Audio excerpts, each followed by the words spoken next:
অফিসের সমস্ত কাজ সেরে যখন বাড়ির উদ্দেশ্যে বেরোলাম তখন দেখলাম ঘড়িতে বাজে 6:45। এত দেরি আমার কোনো দিন হয় না, কিন্তু একটু কাজের চাপ বেশিই ছিল। আসলে আমার এক কলিগের বিয়ে, তাইও 10 দিন ছুটি নিয়েছে। ওর সমস্ত কাজ প্রায় আমাকেই সামলাতে হচ্ছে। প্রাইভেট কোম্পানির কাজ, বস যা বলবে তাই তো করতে হবে, নাহলে তো অসুবিধা হয়ে যাবে। বাস স্ট্যান্ডে দাঁড়িয়ে এই সমস্ত কথাই ভাবছি। 22 নম্বর বাসটা কখন আসবে, ওটাই আমি প্রতিদিন ধরি। আসলে অন্য বাসও আছে, কিন্তু তাতে আবার কিছুটা গিয়ে বাসটা পাল্টাতে হয়। এই বাসটা পেলে আমি একেবারে বাড়ির সামনে গিয়ে নামবো। ওখান থেকে প্রায় মিনিট 5 হেঁটে গেলেই আমার বাড়ি। কিন্তু আজ বাসটা দেখাই মিলছে না। শেষমেশ যে ভয়টা পাচ্ছিলাম সেটাই হলো। গুড়ি গুড়ি বৃষ্টি পড়া শুরু হলো। এই বাস স্ট্যান্ডটা ছাউনি বলতে সেরকম কিছু নেই, তাই বৃষ্টির জল গায়ে এসে পড়তে শুরু করলো। খুব কাছে একটা জোরে বাজ পড়লো। বৃষ্টির বেগ ধীরে ধীরে বাড়তে শুরু করলো। সামনে একটা বাড়ি দেখা যাচ্ছে।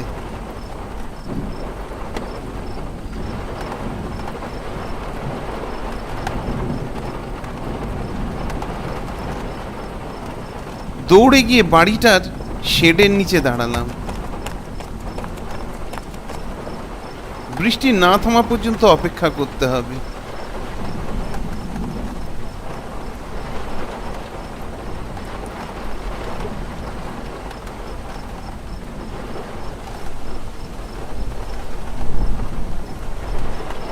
আমি যেখানে দাঁড়িয়ে আছি তার ঠিক পেছনে একটা জানলা ছিল। হঠাৎ বিকট শব্দ করে জানলাটা নিজে থেকেই খুলে গেল। জানলাটা খুলে যেতেই আমার নজর ঘরের ভেতরে গেল।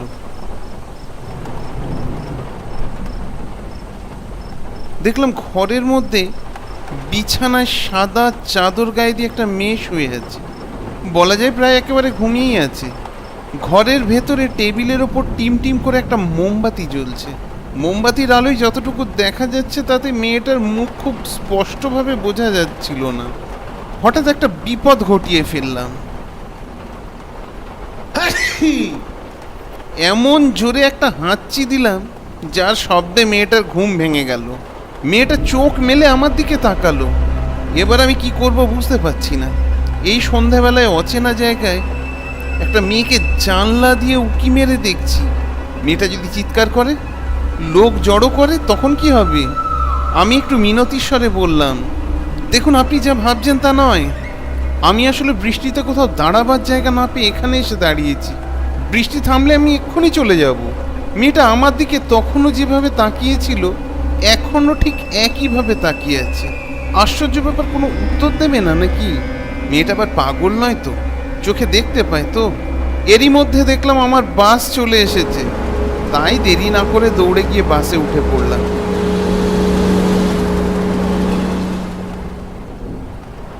বাস থেকে নেমে আস্তে আস্তে পাড়ার বিরিয়ানির দোকানের দিকে নজরটা পড়ল। বিরিয়ানির গন্ধে একটু খিদে পাচ্ছে। তা পাবে না কেন? মনে পড়ল ছোট ভাইটার কথা। অনেক দিন ধরেই বলে যাচ্ছে, দাদা একদিন বিরিয়ানি খেতে খুব ইচ্ছা করে। কতদিন বিরিয়ানি খায়নি রে। নিম্ন মধ্যবিত্ত পরিবারে এটাই সমস্যা, স্বাদ আর সাধ্যের মধ্যে বড় পার্থক্য হয়ে যায়। আজ মাসের 25 তারিখ, পকেটে মাত্র 1000টা টাকা পড়ে আছে। এই কটা টাকা দিয়ে এখনো মাসের বাকি কটা দিন চালাতে হবে। আমি চাকরি সূত্রে কলকাতায় একটা ঘর ভাড়া নিয়ে থাকি। ভাইকে এখানে এনে রেখেছি যাতে ও এখানে এসে পড়াশুনো করে মানুষ হয়। ভাই আশুতোষ কলেজে কম্পিউটার সায়েন্সে অনার্স নিয়ে পড়ে। বাবা মা আর বোন দেশের বাড়িতেই থাকে। ঘরে ঢুকেই দেখলাম ভাই আহ্লাদে আটখানা, ঠোঁটের কোণে হাসি। এমন খুশি ওকে আমি অনেকদিন পরেই দেখলাম। আমাকে দেখেই ও বলল, দাদা তুই এসে গেছিস, তাড়াতাড়ি ফ্রেশ হয়ে নে, আমরা একসাথে খাবো। খাবার টেবিলে এসে আমি যা দেখলাম তা অবিশ্বাস্য। থালায় সাজানো আছে বিরিয়ানি, হাজি সাহেবের মাটন বিরিয়ানি। কিরে এসব কোথা থেকে এলো? কেন, তুই নিজেই অর্ডার দিয়ে বললি আর নিজেই ভুলে গেলি? আমি আবার কখন অর্ডার করলাম? অবশ্য মজা করার অভ্যেস আছে, হতে পারে আমি যে হাত খরচা দিয়েছি তার থেকে জমিয়ে কিনেছে। রাতে খাওয়া দাওয়ার পর শুয়ে পড়লাম। সারাদিন অফিসে যা পরিশ্রম হয় তাতে শুলেই ঘুম চলে আসে। ঘুমের মধ্যে কে যেন কানের কাছে এসে বলল, তোমার প্রথম ইচ্ছে আমি পূরণ করলাম। কথাটা শুনেই আমার ঘুম ভেঙে গেল। এবার যেটা হলো তার জন্য আমি একেবারেই প্রস্তুত ছিলাম না। আমার বিছানার পাশে একটা চেয়ার থাকে, তাতে কে যেন বসে আছে। টেবিল ল্যাম্পের অস্পষ্ট আলোয় যা বুঝলাম তাতে একটা নারী মূর্তি, কুচকুচে কালো একটা নারী মূর্তি। সে আস্তে আস্তে মাথাটা আমার দিকে তুলতেই দেখলাম তার চোখ জলজল করছে, টকটকে লাল। একটা বুক ফাটিয়ে দেওয়া তীব্র চিৎকার করে সঙ্গে সঙ্গে সে উধাও হয়ে গেল। এ কি দেখলাম, ঘরের দরজা জানলা পুরো বন্ধ। তাহলে সেই নারী মূর্তি কোথায় গেল? সে ঘরে ঢুকলো কিভাবে? সারা রাত আমি আতঙ্কে দু চোখের পাতা এক করতে পারলাম না। ঘরের আলো জ্বালিয়ে বিছানার এক প্রান্তে বসে থাকলাম। মাঝে মধ্যে পাশের ঘরে গিয়ে দেখলাম ভাই তো মোষের মতো নাক ডেকে ঘুমাচ্ছে। অবশ্য ঘুমের মধ্যে ওকে তুলে নিয়ে চলে গেলেও ও টের পাবে না। পরদিন সকালে অফিসে বেরোনোর আগে ভাইকে একবার জিজ্ঞাসা করলাম। কিছুটা ইতস্তত বোধ করছিলাম, কিন্তু ভাবলাম একবার জিজ্ঞাসা করা উচিত। আচ্ছা, তুই কাল রাতে আমার ঘরে কাউকে ঢুকতে দেখেছিলিস বা কাউকে বেরোতে দেখেছিস? আরে একটা পেত্নী ঢুকেছিল ঘরে, ঠিক ওই জানলার ধারে বসেছিল। তুই টের পাসনি? এই বলে প্রচণ্ড জোরে হাসতে শুরু করলো। তুই না দাদা, তোকে বোকা বানানো কত সোজা। অফিসে কাজ করছি ঠিকই, কিন্তু কাজে ঠিক মতন মন দিতে পারছি না।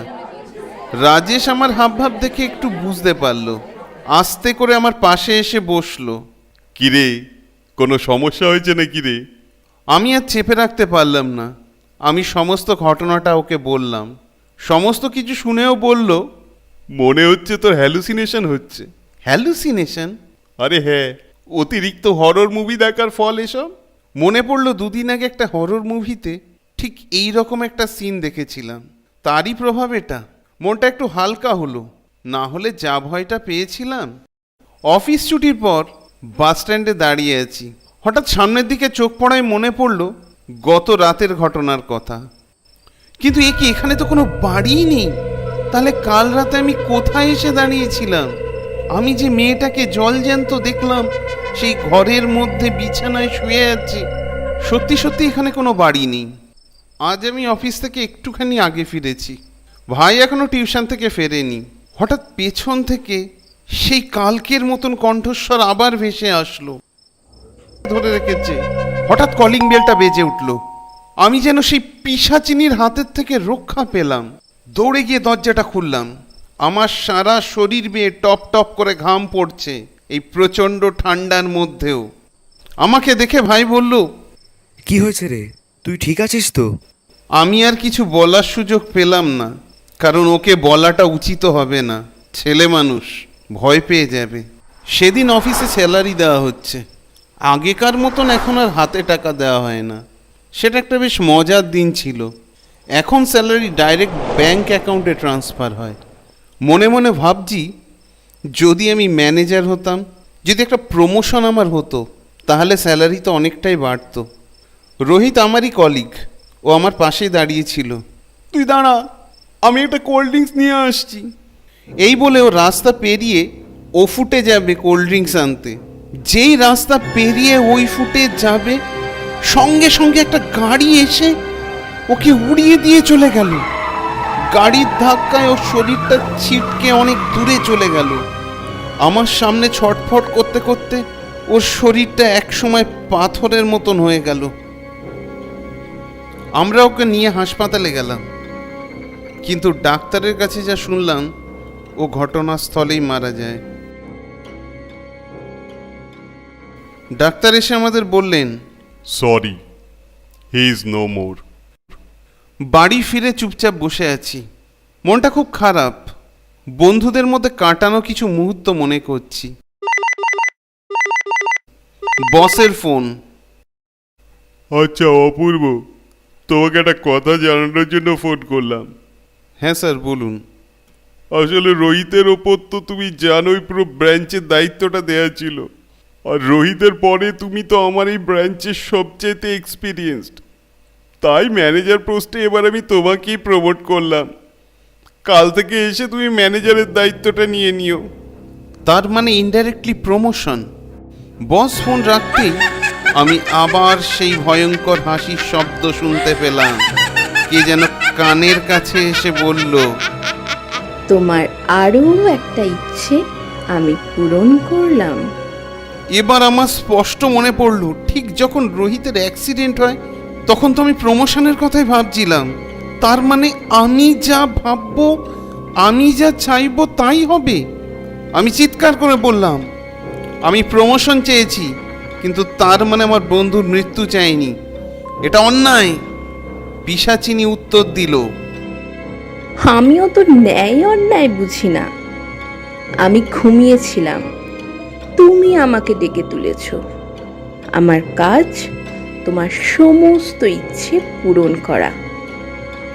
তাহলে এবার আমার কাছে সমস্ত ঘটনা আস্তে আস্তে পরিষ্কার হচ্ছে। ওই মেয়েটা, হ্যাঁ সেই মেয়েটা যাকে আমি সেদিন জানলা দিয়ে দেখেছিলাম, আমার হাঁচির শব্দে যার ঘুম ভেঙে গিয়েছিল, আর তার জন্য এই বিপত্তি। এরপর মাস দুয়েক কেটে গেল। আমি প্রমোশন পেয়ে অন্য একটা জায়গায় বাড়ি ভাড়া নিলাম। সব কিছু স্বাভাবিক। ভাবলাম বাড়ি পাল্টানো হয়েছে বলে সেই পিশাচিনীর হাতের থেকে আমি মুক্তি পেয়ে গেছি। অফিসে কাজ করছি, হঠাৎ দেখলাম শ্রেয়া। আসবো? আরে শ্রেয়া, এসো। আসলে আমার বিয়ে ঠিক হয়েছে, তাই তোমাকে নেমন্তন্ন করতে এলাম। আসতে হবে কিন্তু তোমাকে। হাত বাড়িয়ে কার্ডটা নিলাম, কিন্তু বুকের ভেতরটা যেন টুকরো টুকরো হয়ে গেল। এই শ্রেয়াকে আমি প্রায় 2 বছর ধরে পছন্দ করি। একরকম আমার ক্রাশ বলা যায়। অনেকবার বলবো বলবো করেও বলতে পারিনি। কালই ভেবেছিলাম ওকে লাঞ্চে ডেকে মনের কথা বলবো, কিন্তু তার আগেও আমার হাতে ওর বিয়ের কার্ড ধরিয়ে দিল। সেদিন সন্ধ্যায় শ্রেয়ার বিয়েতে যাব বলে রেডি হচ্ছি। রাজেশও আমার সাথে আছে। রোহন আর চন্দন যাওয়ার সময় আমাদের পিক করবে। প্রায় সন্ধ্যে 7:30টার সময় দেখলাম রোহন এসে ঘরে ঢুকলো। এসে শটাং সোফায় বসলো। কিরে, আবার বসছিস কেন? চল, দেরি হয়ে গেছে। বিয়েবাড়িতে যাওয়া হচ্ছে না। মানে কেন যাব না কেন? তারপর যা শুনলাম তাতে আমার সমস্ত শরীর অবশ হয়ে গেল। যে ছেলের সাথে শ্রেয়ার বিয়ে ঠিক হয়েছিল, সে নাকি তার বাড়ির কাজের মেয়েকে নৃশংসভাবে হত্যা করে। তারপর সে নিজেই নাকি ফোন করে পুলিশকে ডাকে। বেশ অস্বাভাবিক ব্যাপার। ওরা সবাই চলে গেল। সবাই চলে যাওয়ার পর আমি একা একা বসে ভাবছি যে এরকম ঘটনাও ঘটতে পারে। ঠিক তখনই কানের সামনে আবার সেই পরিচিত হাসির শব্দ। তোমার তৃতীয় ও শেষ ইচ্ছেও আমি পূরণ করলাম। পথের কাঁটা সরে গেছে। তুমি এটা কেন করলে? আমি বলেছি তোমায় এটা করতে। তুমি ওর বিয়ের কার্ডটা হাতে নিয়ে কি মনে করেছিলে সেটা একবার ভাবো। তা বলে আমি কারো জীবন নিয়ে? তোমার জিনিস আমি তোমাকেই ফিরিয়ে দেব। কিভাবে দেব সেটা আমার ব্যাপার। অমাবস্যায় আমি আসব। এবার আমার একটা ইচ্ছে তোমাকে পূরণ করতে হবে। একটা ইচ্ছে, ওটাই প্রথম, ওটাই শেষ। এ কথা বলেই দুটো হাত দিয়ে সে আমার গলাটা চেপে ধরলো। দেখলাম কালো মিশমিশে দুটো হাত আমার গলাটা টিপে ধরে রেখেছে। সামনে আয়নায় তার মুখটা দেখতে পেলাম। উফ, কি বিভৎস সেই মুখ। আমি তোমার একটা ইচ্ছা পূরণ করব, কিন্তু তোমাকে কথা দিতে হবে যে তুমি আর আসবে না। কিন্তু এই পিশাচিনীর হাত থেকে মুক্তি পাওয়াটা সোজা হবে না। এরপরে বেশ কিছুদিন কেটে গেল। শ্রেয়াকে বেশ কিছুদিন অফিসে দেখতে পেলাম না। একদিন না পেরে আমি ওকে ফোন করলাম। হ্যালো, কেমন আছো? আছি কোনো রকমে। তুমি আজ বিকেলে কি করছো? একবার আমার সাথে দেখা করতে পারবে? হ্যাঁ, কখন আসবো বলো? কোথায় দেখা করবে? এরপর আস্তে আস্তে ওর সাথে আমার ঘনিষ্ঠতা বাড়লো। একদিন ও আমাকে নিজের মনের কথা খুলে বলল। এইভাবে আস্তে আস্তে আমাদের সম্পর্কটা তৈরি হলো। এগিয়ে এলো আমাদের বিয়ের দিন।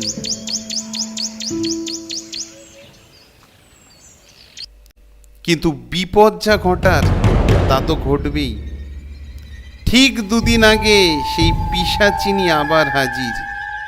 হঠাৎ করেই সে আমার সামনে এসে হাজির হলো। স্পষ্ট আলোয় তাকে চাক্ষুষ দেখলাম। একই বিভৎস চেহারা। একটা শয়তানের হাসি এসে সে বলল, এবার তোমার পালা। আমার শেষ ও একমাত্র ইচ্ছে তোমাকে পূরণ করতে হবে। বলো কি করতে হবে? সঙ্গে সঙ্গে দেখলাম আমার সামনে একটা দরজা এসে হাজির হলো। দরজাটা ভীষণ অদ্ভুত। দরজার মাঝ বরাবর বেশ কয়েকটা গোলকাকৃতি বল দেখতে পাচ্ছি, আর সেগুলো অনবরত ঘুরছে, আর সেখান থেকে আলোর ছটায় চোখ ধাঁধিয়ে যাচ্ছে। এ কোনো সাধারণ দরজা নয়। আমি সত্যিই খুব ভয় পেয়ে গেলাম, কারণ এই দরজা দিয়ে ঢোকার পর আর আমি এই দুনিয়ায় ফিরে আসতে পারবো তো? কিন্তু কিছু করার নেই, সেই পিশাচিনী সত্য আমাকে মানতে হবে, নাহলে ও সব কিছু শেষ করে দেবে। এই ভয়ই আমাকে দেখিয়েছে। ওই দরজা দিয়ে যাও, গিয়ে দেখবে একটা গুহা আছে। সেই গুহার ভিতরে একটা বাক্স আছে। ওটা এনে আমার হাতে দেবে, তাহলেই তোমার কাজ শেষ। রাস্তায় সোনালি মনস্টার তোমার সামনে পড়বে। ও তোমাকে গুহার ভেতরে নিয়ে যাবে। একা তুমি সেখানে ঢুকতে পারবে না। আর হ্যাঁ, অনেক কিছু দেখবে আশেপাশে, কিন্তু এদিক ওদিক কোথাও যাবে না। এদিক ওদিক কোথাও গেলেই কিন্তু তুমি শেষ। আমি সেই দরজা দিয়ে ভেতরে প্রবেশ করলাম। কোথায় এলাম? চারিদিকে ঘন জঙ্গল, চারিদিকে কুয়াশায় কিছু দেখাও যাচ্ছে না স্পষ্টভাবে। কিছু দূর এগিয়ে গিয়ে দেখলাম আমি একটা জঙ্গলের মধ্যে আছি। জঙ্গলের মাঝ বরাবর রাস্তা দিয়ে আমি হেঁটে যাচ্ছি। কিছু দূরে এসে দেখলাম কি আমার পাশে কারা দাঁড়িয়ে। এরা কেউ তো জীবিত মানুষ নয়। কারোর মাথা নেই, কারোর শরীরের হাত পা নেই, কারোর শরীরের নিচের অঙ্গ প্রত্যঙ্গ নেই। এরা কেউ এ জগতের প্রাণী নয়। কিছু দূর এগিয়ে যেতেই লক্ষ্য করলাম রাস্তার মাঝ বরাবর কি যেন একটা দাঁড়িয়ে আছে। নীল রঙের একটা অদ্ভুত প্রাণী। প্রাণী বলবো না মানুষ বলবো, বিশাল আকৃতির একটা প্রাণী। শরীরটা মানুষের মতন, কিন্তু মাথাটা যেন একটা কোন প্রাণীর সাথে মিলছে সেটা ঠিক মনে করতে পারছি না।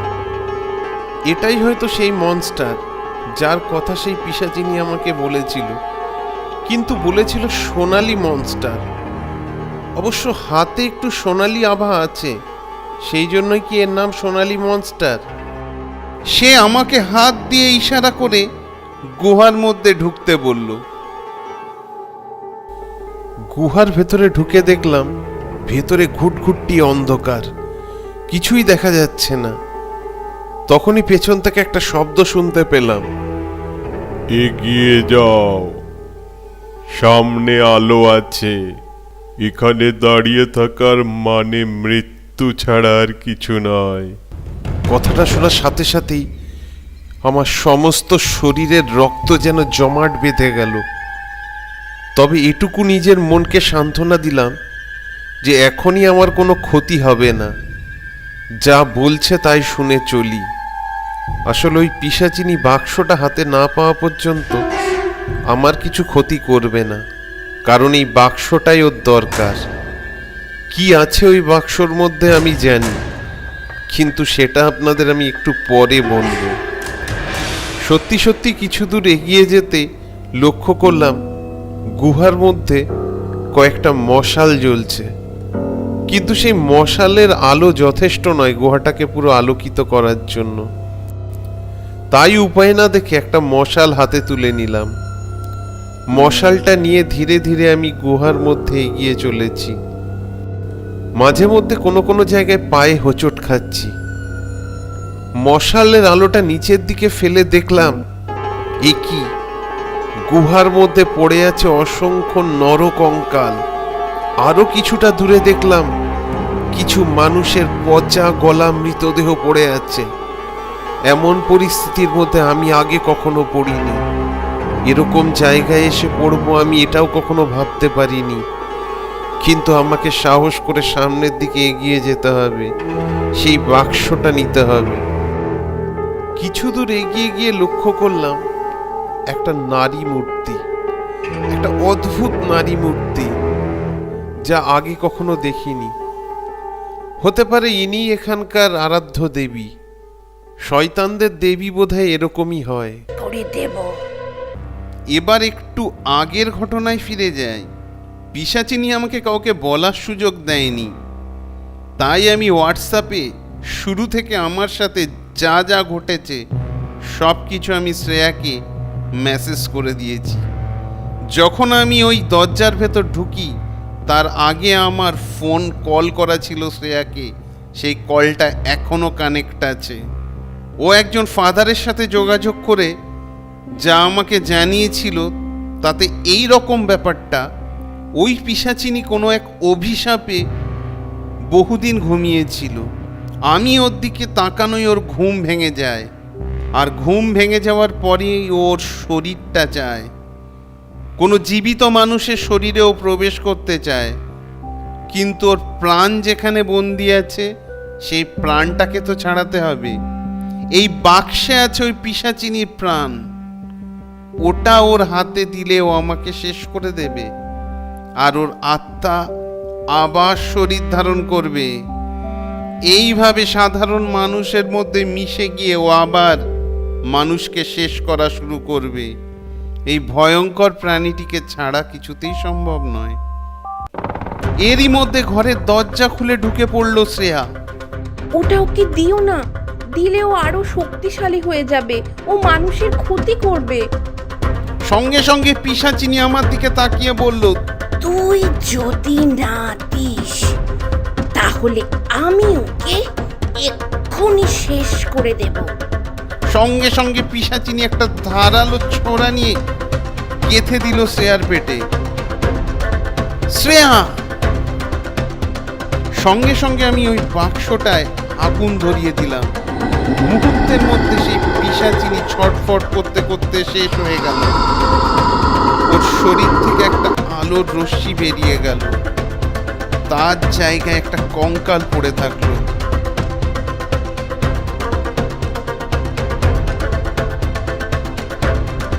শ্রেয়া মাটিতে লুটিয়ে পড়ল। শ্রেয়া, শ্রেয়া, কি হয়েছে তোমার?